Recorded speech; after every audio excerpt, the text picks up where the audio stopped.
E galera, beleza? Como é que vocês estão? Meus amigos, ontem tivemos mais um dia movimentadíssimo, cheio de notícias que abalaram as redes sociais. A começar com um dos maiores influenciadores lulistas, que a turma descobriu que ele está sendo procurado pela justiça. Quem é ele? O que ele fez? Já iremos abrir o vídeo comentando sobre isso. Além disso, o governo Dilma foi pego na mentira, e uma mentira que contou com o apoio da Rede Globo. A própria imprensa mainstream, a grande mídia, fez questão de dar destaque, inclusive mostrar quanto tempo o Globo gastou de sua programação para tentar ajudar o Lula. Vamos falar sobre isso, desmentir o fato, também mostrar outras coisinhas que o desgoverno andou fazendo, falando e... Segundo tema, vamos falar sobre a nova configuração da carreta furacão. Dois novos partidos estão querendo aderir, o PP e o Republicanos. Marcos Pereira deve estar dando cambalhotas. Além disso, a turminha da esquerda, uma parte da esquerda, anda criticando o Dilma porque a Marina, junto com a Haddad e mais a galera, estão querendo criar algumas medidas bem complicadas. E além disso, podemos ter mais um imposto. E dessa vez, não é reforma tributária. Mas o que é que está acontecendo? Se lembra do imposto sindical? Parece que ele está de volta, tá batendo na porta. Vamos falar sobre isso. Depois, vamos falar do Dilma lá na Europa, mais um show de vergonha. Quero falar do Maduro, algumas coisinhas que ele andou fazendo, regulamentação das redes, falando de golpe mais uma vez. E aí nesse tópico aqui também tem uma notinha rápida sobre reforma tributária. E por fim, é o maior tema do vídeo de hoje, quase um dossiezinho. Quero falar sobre ele, Jair Messias Bolsonaro. Tem um texto que acho que vale a reflexão para a gente analisar o momento político atual, algumas coisinhas. Quero trazer para vocês algumas notícias bem antigas, Eu tô ficcionado no site da Biblioteca Nacional, inclusive mostrar uma coisa que a Folha de São Paulo falou, achava que era meio maluquice, fui dar uma olhada e acho que o que a Folha de São Paulo falou realmente era maluquice, Os jornais antigos estão aí para desmentir. Enfim, tem muita coisa e vamos começar com ele, Sorriso Mentex. O maior mentiroso do Brasil, Thiago Resiste. O Thiago do Lula, Thiago Reis, chame como quiser. Olha ele. O jornalista Renato Souza, que era do Portal R7, agora está no Correio Brasiliense, ele divulgou a notícia, que saiu inclusive no Correio Brasiliense.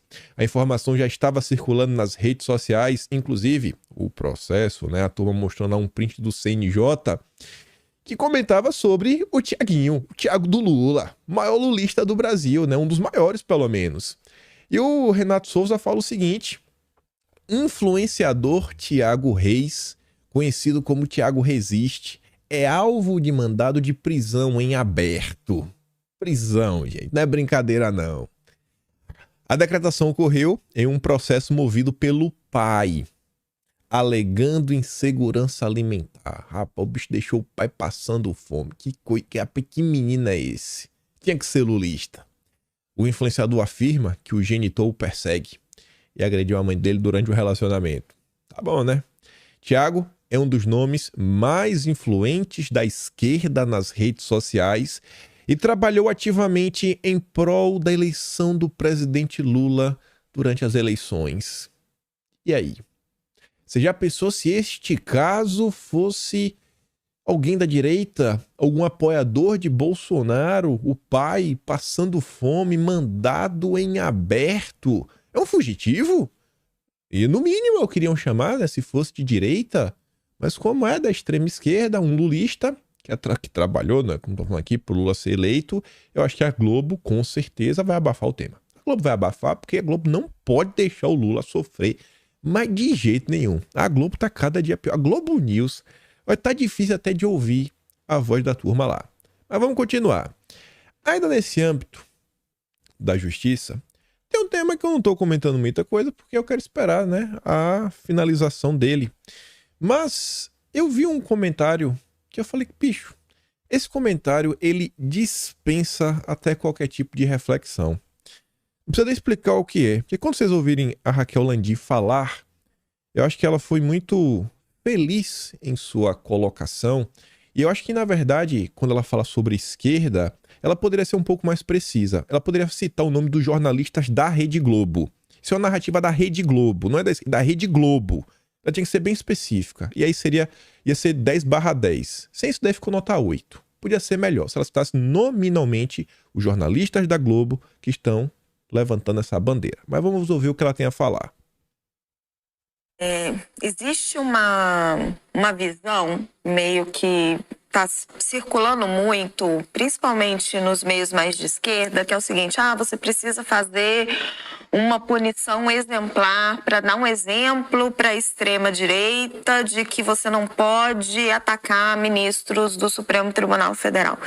E aí a gente precisa deixar coisas claras. Ataques a ministros do Supremo Tribunal Federal com palavras de baixo calão, a gente não sabe se foi isso que aconteceu. As imagens do aeroporto talvez nos digam, porque elas não têm som. Então vão precisar de uma perícia bem detalhada, até para leitura labial. Mas, se isso aconteceu, você está ali, e isso, infelizmente, é recorrente no Brasil, e a gente pode discutir aí politização do Supremo, etc., que não justifica esse tipo de ataque, de agressão, de forma alguma. Isso é uma questão. Aí você tem crime de injúria, você tem crime de desacato, etc. e tal. Agora, nada na lei tem que ser exemplar para nada. As punições na lei têm que ser na medida da lei. Então, se é um crime de injúria, supondo que seja, é um crime de injúria. Crime de atentado ao Estado Democrático de Direito é o que a gente viu acontecer no dia 8 de janeiro, quando as pessoas quebraram os prédios dos três poderes. É o que a gente viu acontecer nos acampamentos militares nas frentes dos quartéis, onde as pessoas estavam ali pedindo golpe de Estado. Se ocorreu um crime de injúria contra o ministro Alexandre de Moraes, ele tem que ser punido. Agora, isso não pode ser confundido contra um crime, um atentado ao Estado Democrático de Direito. Independente se as pessoas tiverem publicações na internet, supondo que tenham, a gente não sabe, contra a figura pública X, Y, Z, até pedidos de ataque à democracia. A gente está tratando desse fato específico. Nenhum tipo de punição tem que ser exemplar contra nada. Ela tem que tratar sempre de um fato específico e tem que ser na medida da lei. Eu acho que ela foi bem ponderada e fez a pontuação, né? Teve crime? E sim, vamos punir perante a lei. Não é sobre punição exemplar. É a punição que está na lei. Diferente do que vem sendo abordado pela turma da Globo News. Tá um show de horrores. A Globo News, ela tá promovendo uma campanha. Eu acho que isso vai acabar criando problema para as pessoas. Ela tá criando um clima de animosidade. Daqui a pouco, eu não sei. Daqui a pouco as pessoas vão ter que esconder que elas são de direita, assim, com receio do que pode acontecer com elas. A Globo está fomentando coisas extremamente complicadas. Tá, assim, pisando no acelerador de uma forma sem igual. Beleza, quer apoiar o Lula? Apoia aí. Quer verba, né, de comunicação? Pega a verba. Agora, sabe, é tipo do boxe, né, da cintura pra cima, sem golpe baixo. A Globo realmente, assim, tá rompendo já rompeu todos os limites. Já não é jornalismo há muito tempo. E a turma tá achando que é brincadeira. Tá achando que é brincadeira, tá achando que... Eu duvido que eles achem que eles estejam certos, mas eles acham que eles podem fazer o que for que pega nada. Pega nada mesmo. Então, como o caso em si, ninguém tem muita informação até o momento. Agora, em relação à imprensa, eu acho que foi muito pertinente este comentário da Raquel Landim. Mas vamos voltar para falar do desgoverno e até falar da Globo. A Folha de São Paulo deu uma aliviada para a Rede Globo. Fala só o seguinte, ó. Bolsa Família paga valor menor e a menos famílias em julho. Reduções se devem a aperto no cadastro e a beneficiários que conseguiram emprego, mas recuo e vitrine do governo põe ministro na mira. Essa aqui foi a forma que a Folha de São Paulo comentou sobre um tema, dando uma floreada, omitindo as mentiras, não falou da Rede Globo, mas eu fiz questão de trazer para você ver a diferença entre dois portais diferentes. A Folha continua próxima ao lulismo, enquanto isso o Poder 360 é um grupo mais independente. E aí ele já narra assim, ó: governo Lula divulga dado enganoso sobre Bolsa Família. Já muda. Reduziu. Só que não é que ele reduziu, a Folha de São Paulo está trazendo apuração. O governo deu uma engabelada. O subtítulo tá ali, ó. Em risco de perder cargo, de ministro do Desenvolvimento, né? O Wellington Dias publicou nota falando sobre a inclusão de 1,3 milhão de famílias, mas oculta que desde 31 de dezembro o número de beneficiários caiu em 700 mil. E aí tá ali, ó, o ministro do Desenvolvimento divulgou nessa terça um texto de 1.380 palavras, deixaram ler a íntegra, que induz o leitor a achar que houve um aumento do número de beneficiários do Bolsa Família. Olha a diferença. Não, olha, a Folha de São Paulo fala, mas não fala que tentou passar a perna no leitor, não fala nada. Além disso, o Poder 360 destaca que, com o título Busca Ativa garante inclusão de 1.300.000 famílias do Bolsa Família, a propaganda do governo omite que em 31 de dezembro de 2022, último dia do governo Bolsonaro, havia 21,6 milhões de beneficiários no programa. Agora, o total é de 20,9 milhões, ou seja, uma queda de 700 mil famílias. O Ministério também não menciona a redução do benefício médio de 705 em junho para 684 em julho. E agora, o ápice. A informação do release do governo foi publicada por vários veículos de comunicação. O governo mandou para todo mundo, pediu para publicar, né? Acho que não foi só na Amizade. Inclusive por ele Poder 360. No caso deste jornal digital, o texto já foi alterado e recebeu um aviso de correção. O jornal Hoje, da TV Globo, por outro lado, transmitiu uma reportagem de 3 minutos e 55 segundos e divulgou o press release do governo sobre o Bolsa Família sem mencionar a queda no total de famílias cadastradas. O jornal Hoje, ele vai ao ar depois do meio-dia. Gente, a nota do Poder 360 é das 3h30 da tarde. Porém, a nota da Folha de São Paulo é às 11h46. Se a Globo realmente quisesse informar a população e trazer os dados sem dar uma engabelada, sem passar a perna no ouvinte, né, no telespectador, a Globo poderia ter feito um fact-checking. Mas qual a função da Globo hoje em dia? 4 minutos do jornal Hoje fazendo press release, né, do jeitinho que o governo pediu. Quanto custaria para alguma pessoa, algum grupo, sabe, qualquer coisa, 4 minutos no jornal Hoje? Quanto custa? É amizade. Aqui é na amizade, na parceria, né? Tudo brother. Mas vamos continuar. Desenrola ajudar as pessoas a fazerem outra dívida de forma responsável. Tá bom pra vocês? Parece que a ideia do Lula é: você tá devendo pra uma pessoa, agora você vai dever pra outra. Vamos mudar o seu credor. Abre aspas, vai se aproximando o fim do ano, muito importante que as pessoas estejam libertas de suas pequenas dívidas para fazer outra dívida, sempre de forma muito responsável. Ninguém pode gastar o que não tem. Ué, mas se o cara tá com a dívida e não tá conseguindo pagar, é porque talvez ele tenha gastado o que ele não tem. Muitas vezes não é isso, muitas vezes o cara compra alguma coisa, tem uma complicação, tem uma emergência, aí tudo bem. É engraçado, né? Como são as coisas. Tu já pensou se fosse Bolsonaro falando isso daqui? Que o brasileiro tinha que trocar uma dívida pela outra? E Maria ser trucidado pela imprensa brasileira. Aí, fiquei até surpreso que o Globo divulgou isso daqui, ó. Preço do aluguel residencial avança quase 10% no primeiro semestre. Aponta índice. E o número é só o triplo da inflação. E aí? Como é que o Dilma vai resolver essa situação? E aquela inflação complicada, né? Porque pro pobre que tá comprando comida, eu acho que não foi 3% a inflação, não. Eu acho que foi um pouquinho mais. Mas deixa lá. Quem tem boca fala o que quer. Preço da gasolina aumenta 4,3% na primeira quinzena de julho. Não é no semestre não, viu? É só na primeira quinzena.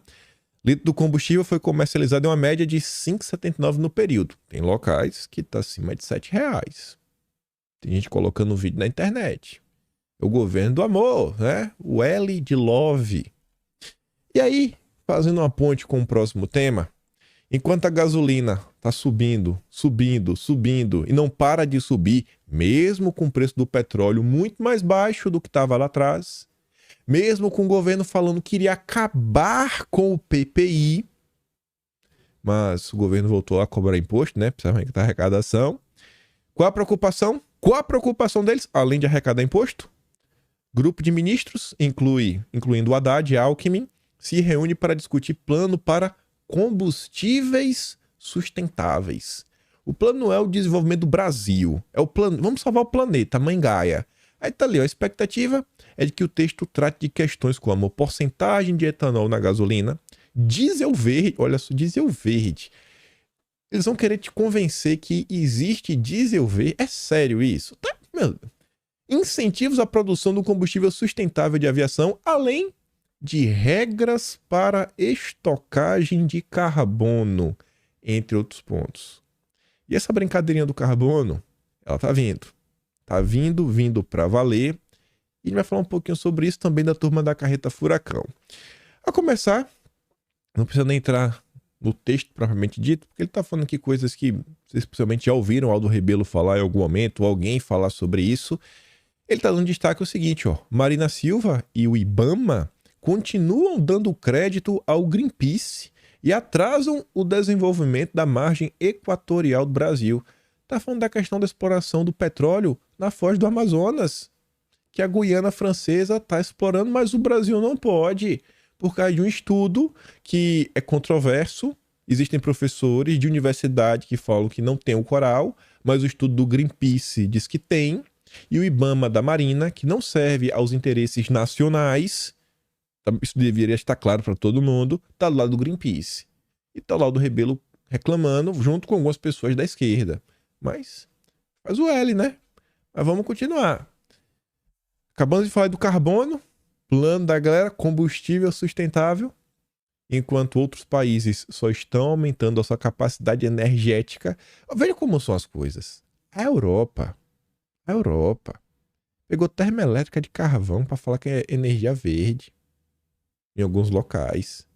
E o Brasil, que a maior parte de sua matriz energética são de fontes renováveis, é o grande vilão do planeta. E o Dilma tá batendo palma para isso, tá colocando o Brasil de joelhos, tá impedindo que nós tenhamos energia barata. Mas beleza, né? Isso já era esperado. Aí o Estadão comenta assim, ó. A agenda ambiental ganhará força com Haddad e Marina dividindo o protagonismo. Isso daqui não é achismo.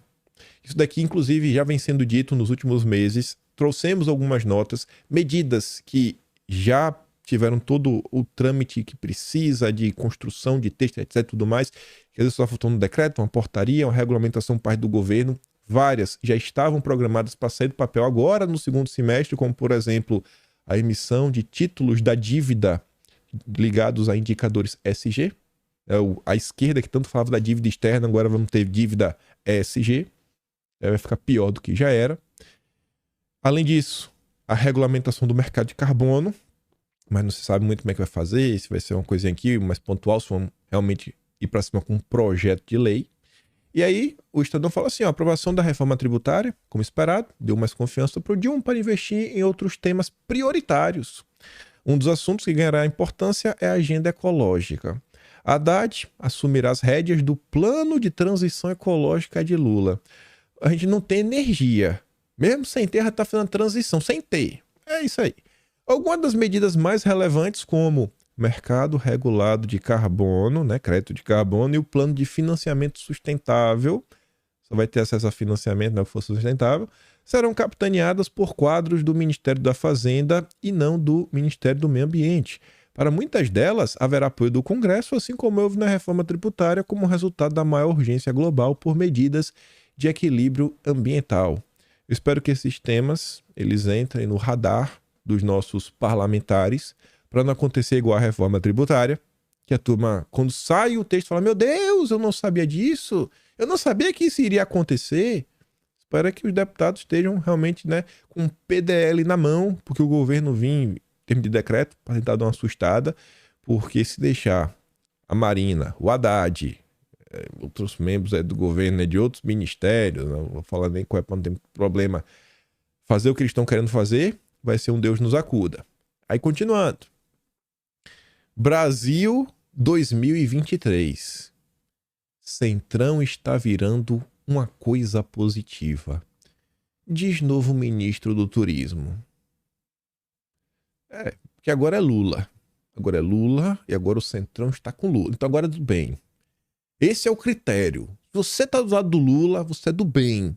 Tipo o Thiago Resiste, que a gente abriu o vídeo comentando sobre ele. Não importa a questão lá do pai, com fome, não. Ele tá do lado do Lula. Ele é do time do amor. Nada pode acontecer com ele. Se tivesse lá de Bolsonaro, aí era do mal. Aí o que eu achei engraçado dessa entrevista, além da cara de pau do Sabino, é que a Folha de São Paulo pergunta pra ele assim, ó. Quais as prioridades para a COP30? O cara acabou de... E já tá... Olha só, já é prioridade. Mal chegou no ministério, não é trazer investimento para o Brasil e tudo, não, já tá preocupado com a COP30, que é um grande evento. Aí ele responde assim, ó. A COP vai ser positiva para o Brasil inteiro, não só para Belém. Como? Como é que vai ser positiva? A região inteira vai servir de apoio logístico para Belém. A perspectiva é que ela deixa, assim como outros eventos de grande porte, deixam um legado para a região. Vai deixar uma algema gigante para travar o país. Um legado de aparelhos turísticos de receptivo. O Brasil inteiro vai respirar esse momento. Vai se beneficiar da realização do maior evento sobre mudanças climáticas e preservação do meio ambiente que ocorre no mundo. A coisa no Brasil começa a desandar depois da Rio 92, que eles fizeram propositalmente no Brasil. Essa COP, até setores da esquerda como Aldo Rebelo, outros nomes, tá colocando. Vai ser a tampa do caixão e bater o prego. Mas o Centrão já tá empolgado. Já abraçou a agenda verde. Celso Sabino já virou SG do dia pra noite. Daqui a pouco, liga pro Haddad, o Haddad coloca ele em contato com os banqueiros da Faria Lima e pronto, vai virar a festa da Xuxa. Continuando. Além dessa troca aí do União Brasil, né? O ministério que eles tanto queriam. Chutaram lá a Daniela Vaguinho para ir embora. O José Guimarães, líder do governo na Câmara, confirma, tá consolidado, ó, a entrada do PP e do Republicanos. Parece que quem vai representar o PP é o Fufuca e quem vai representar o Republicanos é o Silvio Costa Filho. Ontem, ambos estiveram com Padilha, bateram foto juntos. O José Guimarães, né, fala assim, ó, igualmente, esses nomes que surgiram na imprensa, que foram as indicações dos partidos, porém o presidente não bateu o martelo, não deliberou nada, qual o tamanho, para onde, nem nada, né? E aí ele fazia referência ao Fufuca e o Silvio Costa. Mas ele garantiu que está consolidado. Está consolidado, Marcos Pereira sentou no colo do Lula de vez, vai brigar com o Kassab para ver qual é o partido mais subserviente aos interesses do PT. Aí falando do Marcos Pereira, né? E a base evangélica, parece que ele tá ganhando alguns adeptos. Bancada evangélica racha com receio de proximidade com Lula. Aí a Folha de São Paulo fala em alguns nomes e cita alguns momentos em que a bancada evangélica, muito entre aspas, foi crucial para uma vitória do governo. Aí fala assim, ó, os mais propensos a conversar articularem dos capítulos nevrálgicos desde o começo do governo Lula. Primeiro foi o pele das fake news, quem articulou o Marcos Pereira. Foi com voto dos republicanos que o requerimento de urgência foi aprovado. Sem o voto dos republicanos, não teria sido aprovado. Graças ao Marcos Pereira. Ele vem construindo, essa aproximação com o Lula não é de hoje. E por que tem que focar na questão do Marcos Pereira? Ele é o candidato do Lula para ser o sucessor do Lira. Vocês estão contentes com o Pacheco no Senado? Eu acho que não. Imagina você ter agora dois Pachecos. Um Pacheco na Câmara e um Pacheco no Senado. Porque se o Lira é ruim, eu acho que o Pacheco é pior. Agora imagina você ter dois Pachecos. Porque o Marcos Pereira vai ser um novo Pacheco. É o que ele está tentando. Ele está tentando se capitalizar muito mais do que ministério. Ele quer ser o sucessor do Lira e contar com o apoio do PT. Se juntar o Republicanos inteiro... Não, Republicano. Pegar o bloco do Republicanos. É Republicanos, PSD, MDB, Podemos. Pegar esse bloco, juntar com a esquerda toda. E a esquerda toda tem que ser os dois partidos que estão no bloco do Lira, que é o PSB de bola e o PDT de tatu. Se juntar esses dois partidos, o bloco todo da esquerda, e escolher o Marcos Pereira, ele leva. Já dá mais de 257 votos. Então ele tá falando tudo que o Lula pede, pensando em si. Quer que fica dando entrevista pra Globo News, como é o que o Lira vem fazendo. No final do dia, ninguém tá preocupado com o Brasil. Pelo menos não essa turma, né? O centrão do amor agora. Preparados para mais imposto? Não é reforma tributária que eu tava falando, né? Centrais sindicais veem boa disposição de empresários para aprovar a reforma sindical. Líderes das centrais afirmam que o avanço da reforma tributária e arcabouço fiscal criou cenário positivo. Segundo Miguel Torres, presidente da Força Sindical, temas espinhosos como a taxa negocial, é um nome bonitinho, né? Que substituiria o extinto imposto sindical. É um nome bonito para o imposto sindical, só isso. Só vai mudar de nome. Têm sido tratados sem dificuldades. Já conta com o apoio dos grandes empresários brasileiros que com certeza devem fazer parte do conselhão do Lula. O projeto também propõe a taxa negocial, né, definida em assembleia, e paga aos sindicatos por todos os trabalhadores abrangidos por acordos coletivos descontados em folha de pagamento. Sabe qual é a diferença? O imposto sindical no passado era um dia de trabalho. Como você trabalha 220 dias no ano, né, em média, mas eu fiz a conta botando 200, cada dia de trabalho é 0,5% de tudo que você ganha no ano, né? Vamos botar assim, vamos arredondar para cima. 0,5%. É o que você pagava antes no imposto sindical.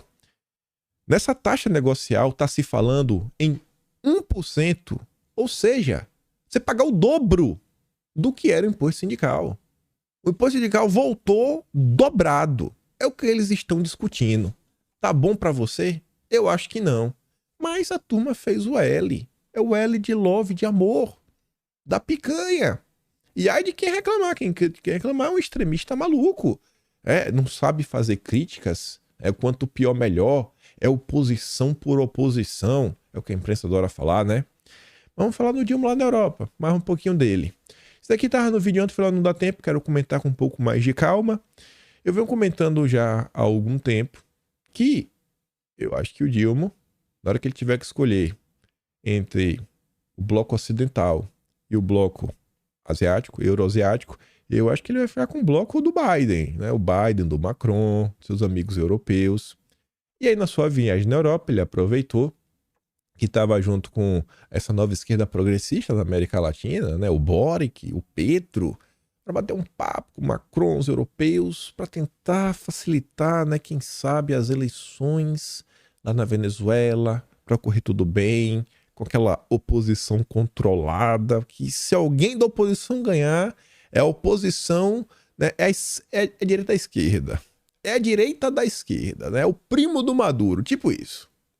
Eu achava que estava comentando, né, com a articulação de Lula, a vice-presidente da Venezuela, Delcy Rodrigues, se reuniu com um dos líderes da oposição do país. Quando o Celso Amorim foi na Venezuela no mês de março, foi em segredo, só foi revelado quando ele já estava lá, ele foi fazer o quê? Se encontrar com a oposição. O que ele voltou para o Brasil falando? Não, a situação lá tá fenomenal, a oposição, nossa, maravilhoso, nunca teve um clima de festa tão grande naquele país. Aí você vê que a verdadeira opositora, que estava bem posicionado nas pesquisas, foi tornado inelegível por 15 anos. Você acha que essa oposição é oposição? Vai ser PT versus PSOL. É o que eles estão propondo. Lênin versus Estado. É o que eles estão propondo lá. É piada, gente, isso daqui. No final do dia, o que o Dilma quer é o quê? Acabar com as sanções. Pra quê? Pra Venezuela ficar rica? Ele fala que é pra... que quando você coloca sanções, você coloca a Venezuela no colo do bloco eurasiano. O bloco europeu e não, o país vermelho não, temos que tirar. O Lula quer colocar a Venezuela no colo do Biden. Os Estados Unidos precisam de petróleo. O Ocidente também. A Venezuela tá aí, né? Tem um pedaço da Amazônia também, é interessante. Então, temos que voltar a ser amigos, não dá mais para ficar nesse discurso, foi de São Paulo, não, deixa lá, deixa sem revolução, vamos fazer uma posição de mentirinha e a gente volta a negociar numa boa sem ninguém reclamar. Mas tá ali, ó, há um incentivo para que o governo brasileiro atue nessa mediação, para que, quem sabe, as eleições do ano que vem sejam relativamente competitivas, para inglês ver. O Jamil Chad também comenta, fala que Lula, Macron e líderes estrangeiros costuram fim de isolamento da Venezuela. Acabar com as sanções. Poder colocar a Venezuela para voltar a negociar com a Europa, com os Estados Unidos, porque agora é hora. Fechou, né, as compras de muita coisa que vinha lá da Rússia, então tem que procurar outro mercado, né, para conseguir matéria-prima barata para as indústrias europeias e americanas, né, inclusive energia. Aí, pra você ver como é uma piada essa história de o Lula ajudou diálogo, composição. A gente não tem oposição.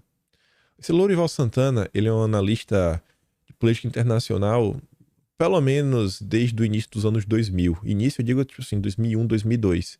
Eu já trouxe uma nota dele de 2002, que saiu no Estadão, ele trabalhava lá na época, onde ele relata sobre o terceiro encontro do grupo chamado Governança Progressista, que era o que eles chamavam de Terceira Via. Grupo que era pelo Tony Blair. E esse terceiro encontro contou também com a presença do FHC.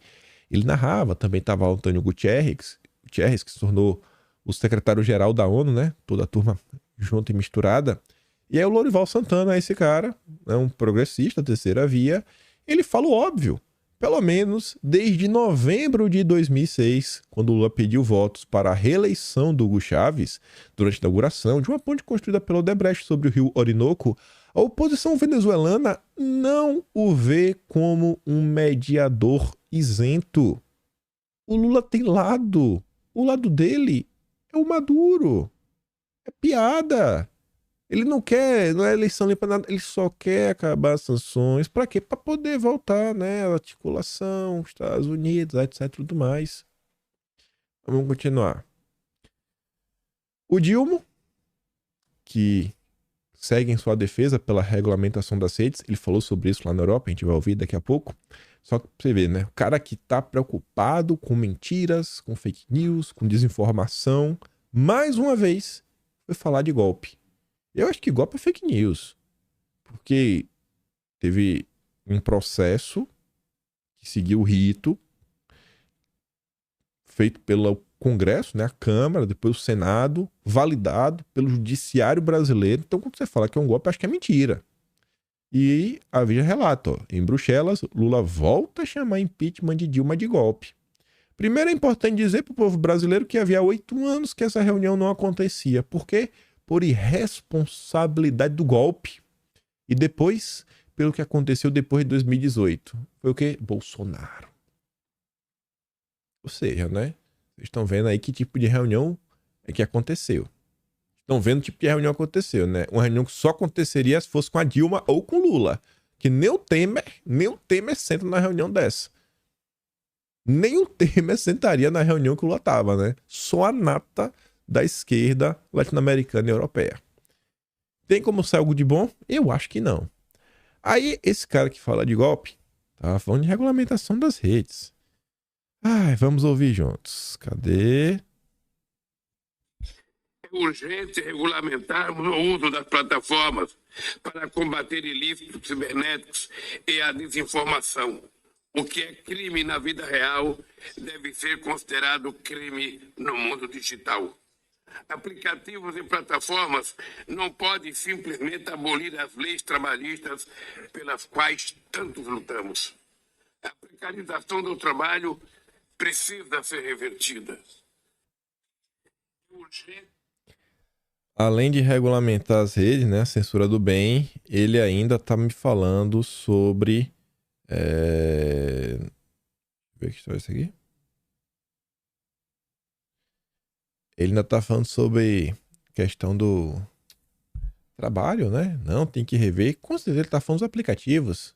O iFood da vida, né? O Uber. Não, tem que regulamentar isso daí. Do jeito que tá ruim. Eu quero saber o que ele vai fazer. Porque assim, eu acho que ninguém mesmo é a favor de ver o motoboy, o motorista ganhando pouco. Acho que se qualquer pessoa pudesse, todo mundo ganhava muito dinheiro.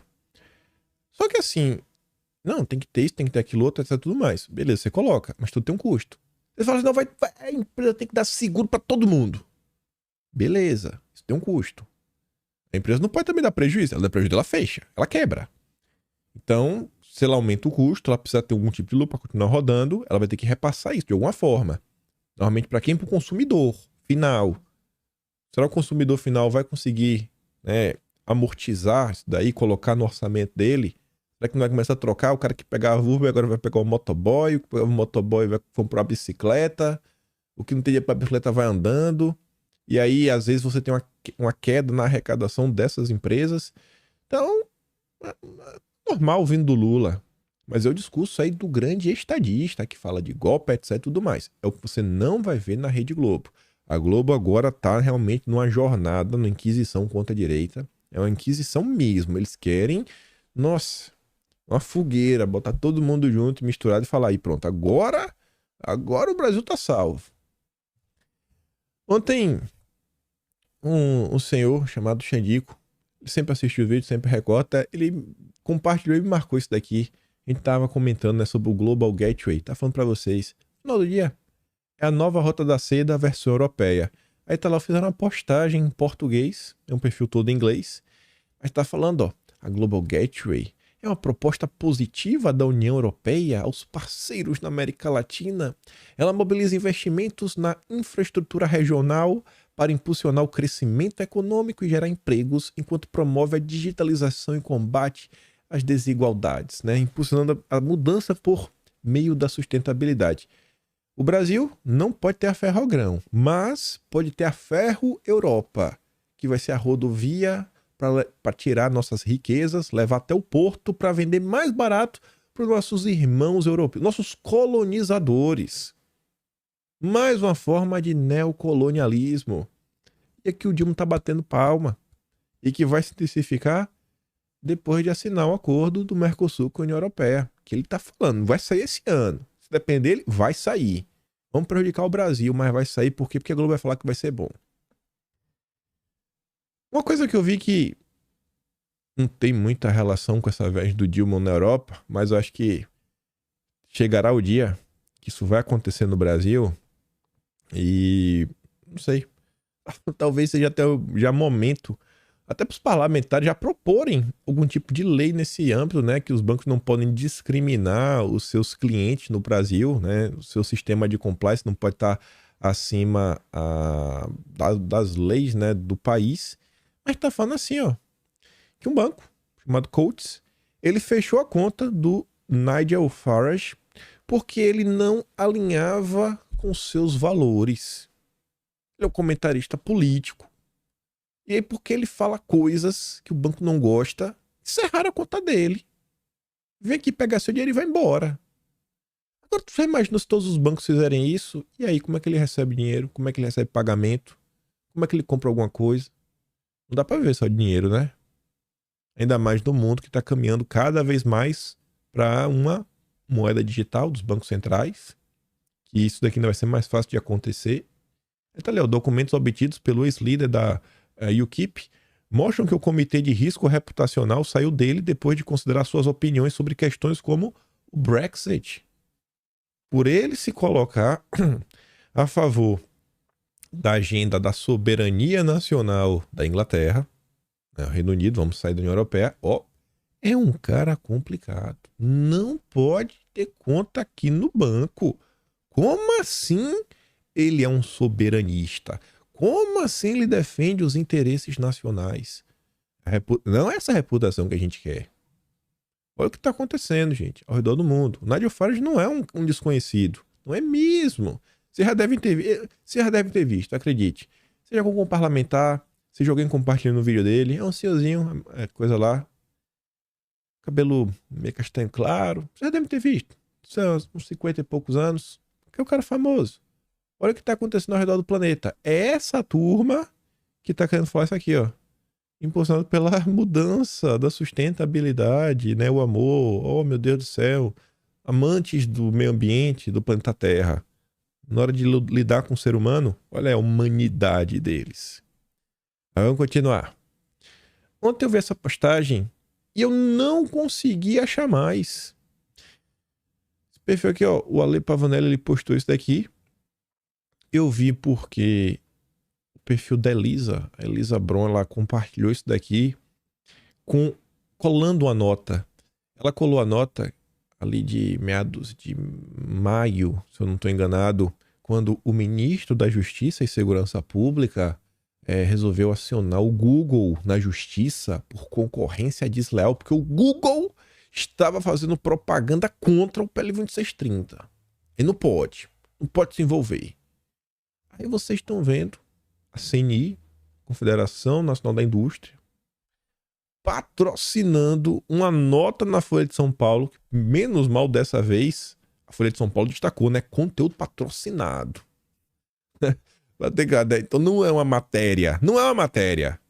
Não é uma matéria. Isso daqui é uma peça de propaganda.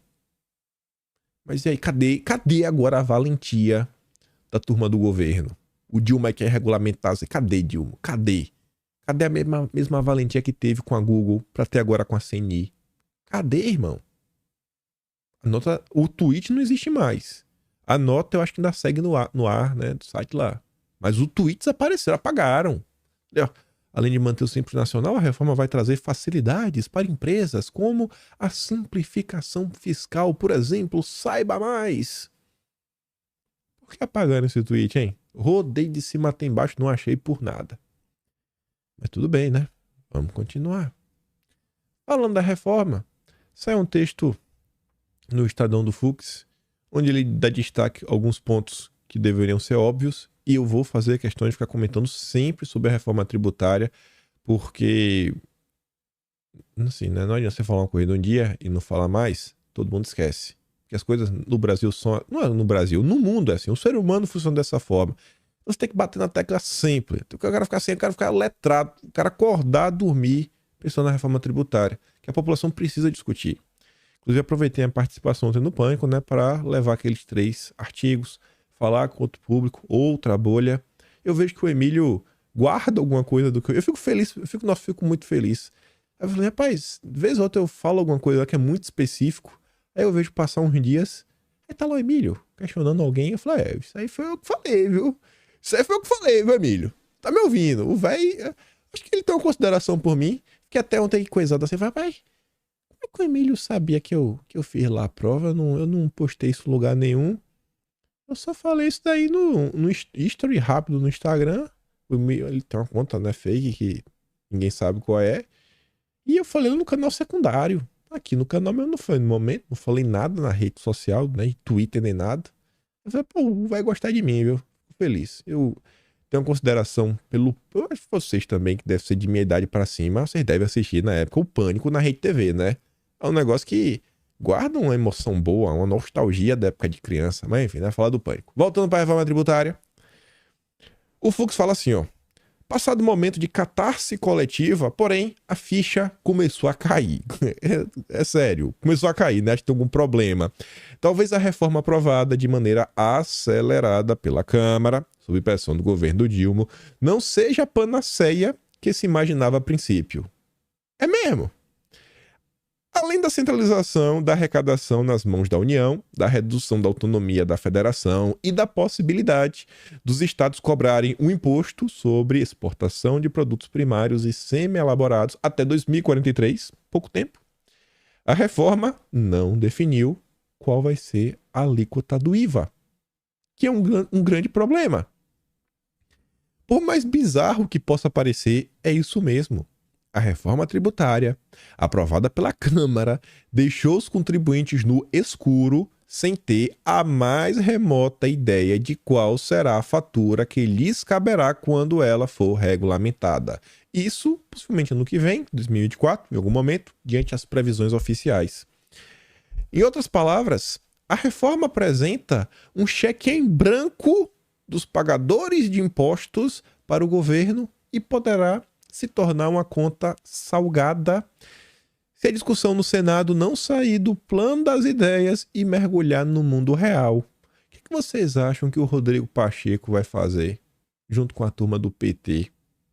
Então acho que é importante que a população comece a cobrar, chegar junto, ó, botar uma lupa em cima. Depois ele fala assim, ó, não há nada, nem um número sequer que revele qual será a alíquota a ser cobrada dos setores não incluídos nas exceções. Mas o pior é que até as exceções também são vagas. A exceção fala o seguinte, vai ser 40% da alíquota cheia. E quanto é a alíquota taxeira? Não sei, mas vai ser 40% da alíquota que a gente não sabe. Complicado, não? Pelas contas do Felipe Salto, ex-secretário da Fazenda e Planejamento do Estado de São Paulo, ex-diretor do Instituto Fiscal Independente, vinculado ao Senado, a alíquota total deverá ser ainda maior, ficando acima dos 30%. Nas estimativas do CONFAS, Conselho Nacional de Política Fazendária, a mordida alcançará 33,24%. E para o economista Marco Sintra, professor da FGV, vai roçar os 34%. Precisamos discutir a reforma tributária. Pelo menos remover a parte ideológica que está dentro dela. E aí, sobrou menos tempo do que eu esperava, mas a gente vai falar dele. E a melhor parte do vídeo, deixei para o final. Cereja do bolo. Cerejas, mais cerejas. Esse senhor aqui, o Stephen Kenneth, ele escreve bem. Não é a primeira vez que ele escreve um texto sobre Bolsonaro que merece ser repercutido e comentado. Eu trouxe outro que ele escreveu, circulou bem, mais de 1 milhão de visualizações no Twitter na época, etc, tudo mais. E aí ele fala assim, né? Ele começa com um questionamento. Jair Bolsonaro, uma revisão necessária ou esquecimento? Como tratar Bolsonaro? Né? Não só a pessoa, né? Que Bolsonaro já transcendeu a pessoa Bolsonaro. É um símbolo, no mínimo já virou um símbolo. E ele fala assim, Jair Bolsonaro, enquanto presidente, foi alvo de ataques incansáveis, sem precedentes na história política brasileira, tanto antes como depois da sua eleição. Inegável, isso aqui é inquestionável, acho que nem a esquerda vai reclamar. O sistema político, indiferente à vontade popular, em vez de apoiar iniciativas não partidárias, declarou, né, um conflito constante e descaradamente antidemocrática desde o início do seu mandato. A esquerda fala que não, olha só, porque Bolsonaro nos 6 primeiros meses podia ter feito isso, aquilo, outro, etc. Nos 6 primeiros meses, Bolsonaro tentou avançar. Ontem eu assisti o Mangabeira Unger, o Monark. O Mangabeira Unger é um pensador, é um cara que dialoga no judiciário, é um cara que faz a cabeça de uma parte da esquerda no Brasil. Eu fui tentar entender. Ele me veio com a tese que Bolsonaro não aproveitou os 6 primeiros meses. Aí eu fiquei pensando comigo. Eu falei, rapaz, será que o Mangabeira Unger lembra que em 26 de maio de 2019 a população precisou ir para as ruas para tentar provar a redução no número de ministérios? Não é que Bolsonaro queria aumentar o tamanho da máquina, né? Colocar cabide de emprego para os amigos, como foi a reestruturação dos ministérios do Lula. Era reduzir, o povo teve que ir. Acho que MP 970, né? Porque eu não lembro o nome da MP. E pra ele não, pra ele tá de boa, né? Não, Bolsonaro não quis. Falei, pô, professor de Harvard, tomou um calor do Monark, principalmente quando o Monark começou a falar de democracia, o que tá acontecendo no Brasil. A derrota nas urnas deveria ser acompanhada pela responsabilidade democrática de não obstruir ações progressistas do presidente eleito. Mas este caso foi uma exceção gritante. Até tentaram acabar com sua vida antes mesmo dele se eleger. Bolsonaro, um candidato assumidamente anticomunista e orgulhosamente brasileiro, essa frase aqui, grave ela, que ela vai fazer mais sentido lá na frente, orgulhosamente brasileiro, se opôs a um sistema composto por economistas e políticos que exibiam um orgulho ideológico e uma vergonha de serem brasileiros. Grave isso também. Existe uma parte do Brasil que é apátrida, não consegue pontuar nada de positivo que acontece nesse país. Quer um exemplo? Eu tenho certeza que nenhum presidente foi perfeito. Mas eu tenho certeza que todo presidente fez algo de bom por esse país. O Estadão esses dias falou do Arthur Bernardes, pintando o cara como uma coisa que existe, como a esquerda desenha. E o Arthur Bernardes foi o cara que impediu a criação do Instituto da Ilha Amazônica, capitaneado pela Unesco, que visava internacionalizar nossa Amazônia. A imprensa brasileira, toda vez que ela faz uma retrospectiva histórica, é só falando mal. Faça agora um exercício mental. Tente lembrar a última vez que você viu a imprensa, ou qualquer famosinho, qualquer iluminadozinho, qualquer demiurgo brasileiro falando bem de alguém. Uma figura política que não é mal falada. É uma síndrome que precisa destruir todos os símbolos nacionais. Tudo nesse país. Se for a chegar de Cabral, Cabral um vagabundo. Pero vai caminha, outro preguiçoso safado. De 1500 até 1800, só tinha bandido. Ninguém fez nada de útil desse país. Era só escravidão, vixi, porcaria e tudo mais. Aí veio Dom João, comedor de galinha, coxinha de galinha. Pegaram aquele cara, né, cheio, não é pra falar mais, porque agora tem aquelas fobias da vida, faz preconceito. Fizeram um negócio lá na Globo, né, comendo lá um monte de galinha. Aí, Dom Pedro I, pegaram Marcos Pasquim, na época pescador parrudo, sem camisa, não é um pegador, só faz furnicar o dia inteiro. É uma destruição de todos os símbolos. Ninguém presta. Ninguém presta. Tem que destruir a todos. E os iluminados até hoje continuam assim. Por outro lado, tá lá Bolsonaro, fazendo questão, inclusive, de defender pessoas que talvez nem precisava. Alguns nomes que, por exemplo, estavam lá na época do regime militar, ele estava lá, defendia um nome ou outro, falava de pessoas que vieram antes, às vezes apanhava da imprensa, mas o cara valoriza o Brasil. Verdadeiramente brasileiro. Um brasileiro de verdade, com orgulho. Esse é Jair Messias Bolsonaro. Não dá pra esquecer disso. E eu já tô falando demais. Vamos andar. Bolsonaro me empolga, viu? Meu Deus do céu.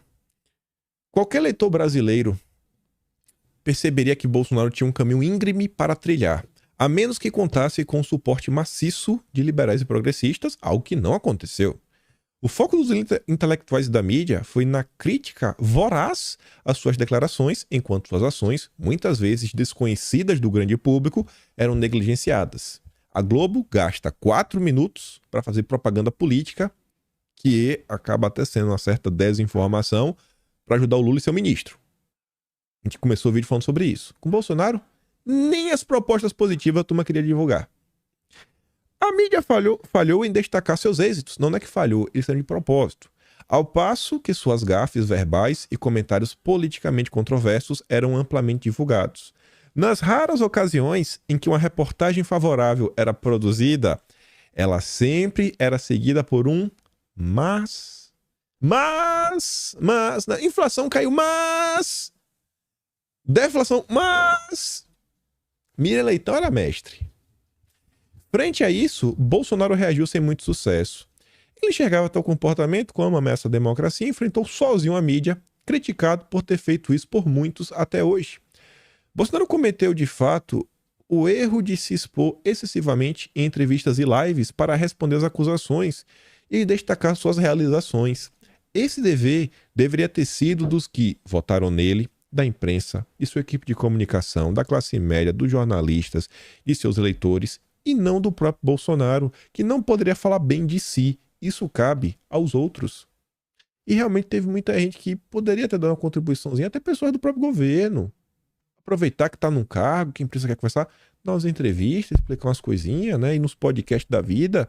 A turma demorou um pouco para fazer isso. Bolsonaro só tinha tia do Zap. Só tinha tia do Zap. Hoje, Bolsonaro foi afastado da política, derrubado pelo sistema e sua base eleitoral de 55 milhões de eleitores perderam seus direitos políticos de votarem nele sem, pasmem, protestar. A questão então que surge é: vale a pena reconstruir a figura de Bolsonaro e sua equipe, destacando a verdade de seu governo e suas conquistas nunca divulgadas? Ou seria mais vantajoso focar em outros nomes e simplesmente escolher Bolsonaro, né? Vamos procurar agora um novo líder para a direita? Qual a melhor opção? Lembrar daquele velho moribundo? Ih, Bolsonaro, inelegível. Vamos pensar um novo nome, é um liberal, né? Bem palatável, diz que a imprensa gosta, né? Moderado, não é radical. Qual dos dois? O Stephen Kennedy fala assim, ó: por uma questão de justiça, a resposta é um retumbante não. Sua luta contra o autoritarismo do Estado, sua defesa do liberalismo e do direito de escolha, independentemente da aprovação do seu estilo de comunicação, merecem ser documentadas, não apagadas. Está no registro da história. Bolsonaro foi o presidente que mais pavimentou um caminho possível para este país, apostando na força do pequeno empreendedor, incluindo os trabalhadores invisíveis de rua vendendo flores, em vez de acreditar no suposto poder indutor do Estado e seus economistas oniscientes. É chocante ver tantos indivíduos da classe média, incluindo advogados, jornalistas, médicos e engenheiros que deveriam ser informados, não perceberem o que aconteceu com o nosso futuro a longo prazo. Pior ainda, muitos consideram Bolsonaro como o pior presidente da história. Um abismo cognitivo impressionante. Todos que acreditam em visão realista da história deveriam revisar o governo Bolsonaro com serenidade e dados concretos dos efeitos obtidos. Não foi um governo que deveria ser esquecido como será. Bolsonaro não era o candidato da direita dos liberais que nem o propuseram. Ele se elegeu sem o apoio destes e sem defesa conjunta quando cometia os seus erros. Bolsonaro não era o meu candidato ideal para implementar o comunitarismo que acredito, mas era o melhor que tínhamos à disposição naquele momento. Não é necessário ser um apoiador de Bolsonaro. Você só precisa ser intelectualmente aberto para compreender que não há governo ou presidente perfeito. Aí, sobre isso daí, eu vi uma postagem. Ele está falando da importância de você relembrar, não deixar a história passar. O que o consórcio já está fazendo? Guilherme Amado já escreveu o seu livro.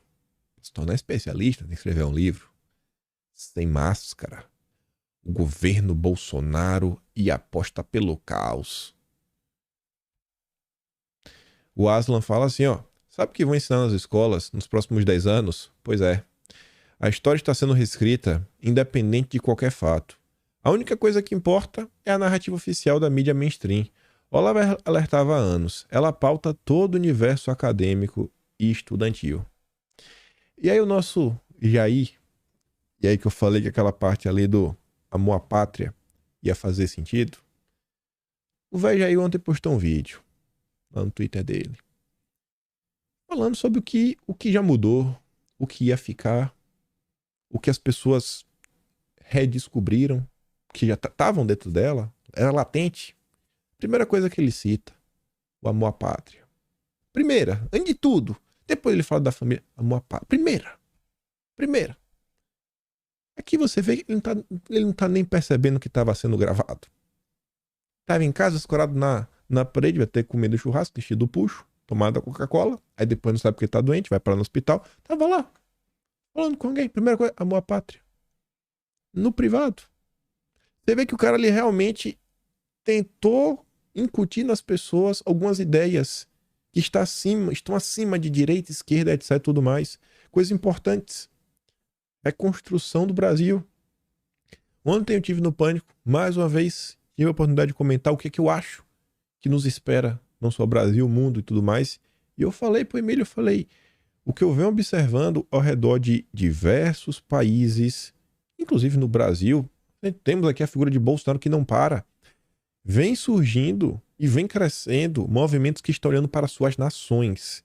Porque esse movimento global, multilateral, né, de organização que toma decisões de cima para baixo, tipo a onda da vida, ele não tá dando certo.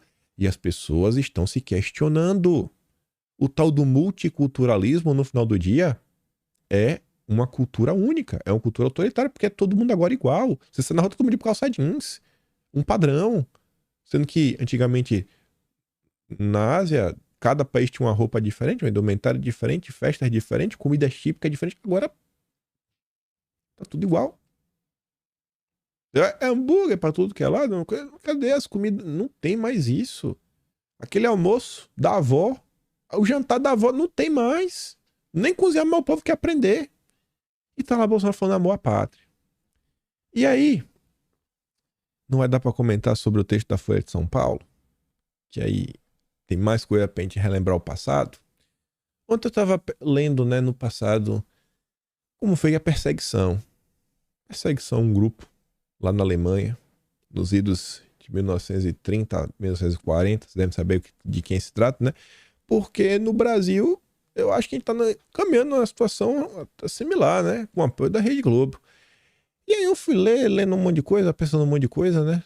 Tô ficcionado na Biblioteca Nacional. E eu me deparei com um texto de 16 de maio de 1936. Qual o futuro do Brasil? Esse texto, eu acho que ele podia ser reeditado hoje. Podia botar teu nome embaixo e falar, que texto sensacional. E você tá fazendo um plágio. Um texto que acho que se encaixa. Você muda uma palavra ou outra e se encaixa. Eu não sei que o autor do texto, não sei se tá aqui no final, deixa eu ver se tá. Não tá. Tem nem o final do texto, nem que foi que escreveu. Aí você podia falar que é seu. Qual o futuro do Brasil? Ao Brasil estão preservadas as mais brilhantes páginas da história dos povos, porque, mais que nenhum outro país, pelos seus inúmeros feitos, ele bem merece.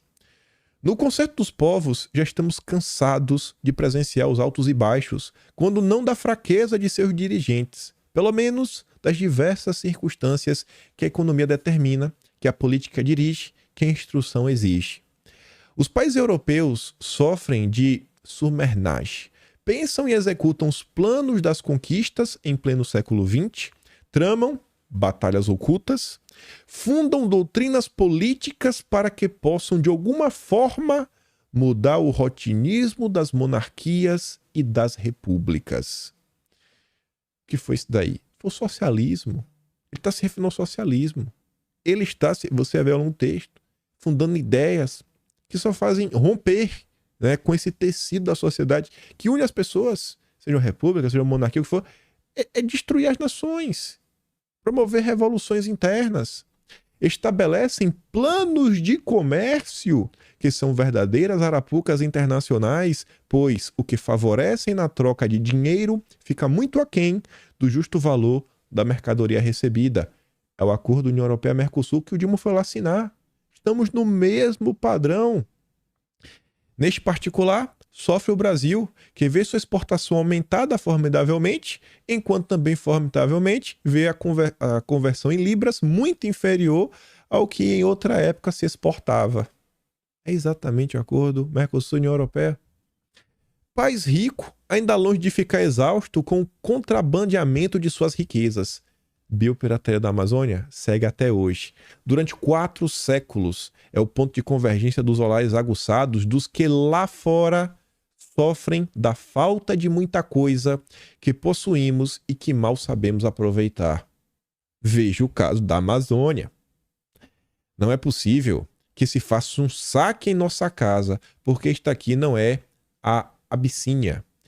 E para que contraporem ao paradoxal espírito da nacionalidade do brasileiro, julgam os estrangeiros que só uma coisa poderá enfraquecer o espírito irrequieto brasileiro: o comunismo. Alugam meia dúzia de maus brasileiros, imbuem-nos de honrarias e nos mandam como agentes do credo vermelho. Aqui procuram eles subverter a ordem com o auxílio de antigos companheiros. O povo é fácil.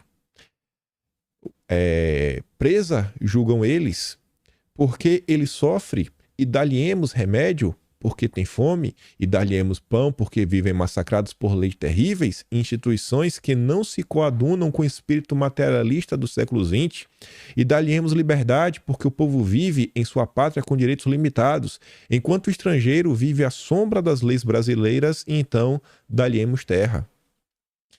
E o comunismo vive em sua terra sob o látego do Estado, que lhe dá perca alimentação. E o comunismo vive em sua terra sob o terror do fuzilamento das barbaridades legais. O comunismo vive a lutar com o Estado para que ele não lhe tire o último metro de terra útil a fim de que possa ao menos plantar batatas. Brasileiros, nascemos debaixo de um regime, mal ou bom, respeitemo-lo. Amemos a liberdade infinda de nossos ares, que um límpido céu anil cobre, amemos o trabalho prodigioso e fecundo que tornará o Brasil grandioso e feliz. Amemos a terra que nos viu nascer, porque nunca veremos um país como este, segundo Bilac. Tiremos da nossa ideia a pretensão de sermos felizes algum dia com o comunismo, porque ele não dá felicidade onde nasceu e onde implantar. 1936. O brasileiro que ele apontava que era um povo, cadê? Espírito de nacionalidade do brasileiro. O Brasil é igual do Brasil. Essa porcaria que assim, ó, todo brasileiro fala mal do Brasil. Agora parece alguém falando mal, o brasileiro vira um amigo. Não fale mal. Só quem pode falar mal é a gente. Não fale mal do Brasil. Não fale mal do Brasil. Esse sentimento tá aí, no coração de cada brasileiro há muito tempo, de ver essa nação andar para frente, de realmente começar a se discutir o Brasil, políticas públicas para melhorarem este país que o governo Bolsonaro tentou fez várias outras. Meu Deus, foi um parto para tirar do papel. Imagine se tivesse apoio da imprensa desde o início para destravar o marco das ferrovias. Qual brasileiro até de esquerda não via nas escolas que o Brasil era um país extremamente propício a ter ferrovias, que é mais barato esse e aquilo outro? E agora a gente vê a esquerda lutar contra. Porque, meu Deus, impacto ambiental, etc. Mas a ferrogrão dos europeus, né? A ferropeu vai sair do papel. A Global Gateway, né? Bacana, para poder saquear o Brasil. Neocolonialismo.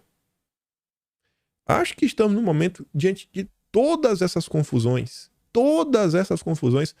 o momento ainda é bom. Porque, às vezes, é nesse momento de dificuldade que você tem os melhores exemplos para você mostrar para as pessoas e elas começarem a acordar e começar a se questionar. Bicho, o que é que tá acontecendo nesse país? Tem algo meio errado. Pô, acho que o cara tá passando no meio do ponto. E você começar a mostrar. E você começar a pontuar. E começar a mostrar, bicho, olha isso daqui, olha aquilo outro, olha aqui. Tem condição desse país melhorar. O Brasil continua tendo um potencial humano gigantesco. A população ainda não envelheceu. Minerais e recursos naturais não faltam neste país. O clima é bom. É aquela história, né? Só o povo é ruim. Eu não acho que o povo é ruim. Eu não acho. Eu discordo. Que das pessoas que eu conheci ao longo de minha vida, brasileiros, acho que 98% eram pessoas trabalhadoras. Pode ter o jeitinho, mas honestas. 98%. Pode ter jeitinho, pode ter. Mas tá ali. Honesto, se preocupa com o outro. Todo mundo tinha uma história boa pra contar. Todo mundo conhece um caso daquele empresário que tira do seu lucro, ganha muito dinheiro, mas tá ajudando alguém, tá ajudando uma creche, tá ajudando um orfanato, tá ajudando algum grupo. Esse é o brasileiro. Esse é o brasileiro. E o que eles querem quebrar é exatamente com isso, com esse espírito nacional. Não! O brasileiro... É o que o Bolsonaro perguntou no vídeo de anteontem que ele postou no Twitter dele. A quem interessa nos dividir? E eles realmente agora estão vendo a divisão que eles estão tentando estigmatizar e excluir da sociedade os brasileiros que amam esse país e que acham que os valores conservadores devem ser implementados no parlamento. Não é a força, não. E que estão indignados com a injustiça que está sendo feita nesse país, que está acontecendo. Tinha mais coisas, inclusive mais notícias antigas, mas é outro assunto. Sobre a imprensa, mas que já estava aqui no bolo e ia colocar junto. 1h07, né? Não dá para comentar isso no vídeo de hoje, já falou muita coisa. E é isso. Sobre essa questão do guardar a memória, eu não sou a grande mídia, eu não tenho o alcance da Rede Globo, eu não tenho nem da Bandeirantes. Quem diria se eu tivesse? Agora o que eu sei é o seguinte, eu tô contando a história. Eu acho que eu talvez seja a única pessoa que está tentando contar a história do meu jeito limitado, não só em vídeo, mas Atlas Brasileiro, kimpai.com/br. O apoio que vocês me dão, já falei, não quero enriquecer nem nada, só quero poder continuar pagando o salário da turma, continuar escrevendo. Ali está o esqueleto do que aconteceu no Brasil nesses anos. Seja para contar sobre as injustiças, seja para contar os erros do governo Dilma, o que forças transnacionais estão tentando fazer no Brasil, como algumas coisas que iriam nos ajudar não estão saindo do papel, né, diversas obras. Tá lá, tá tudo sendo registrado. Um registro mínimo, organizado. Enfim, estou tentando fazer minha parte. E no que depender de mim, ninguém vai esquecer de Bolsonaro, né? Você percebeu, eu tento falar também sobre ele, alguma coisinha, né? Todo santo dia. Nada, bota ele na capa do vídeo. Não vou deixar Bolsonaro se apague. Não dá pra gente ser assim. Nada nesse Brasil presta. Nada. Todo mundo é ruim. Não tem um líder que mereça nenhum tipo de destaque. É só falar mal do início até o fim. Não sou a Rede Globo. Vou valorizar a história desse país e tentar resgatar alguma coisa. Descobri a Biblioteca Nacional. Agora vou resgatar um pouquinho da história desse nosso país. E é isso. Muito obrigado a todos diante de vocês sempre, né? Gosto do meu trabalho, como falei. Tem um membro, um Patreon, valeu. Dá aquela curtida, aquela compartilhada. E se der, volta amanhã, né? Se não dá, tenta fazer um esforcinho e vem e volta no outro dia. Aquele grande beijo e abraço. Tamo juntos. Valeu, meus amigos. Fui.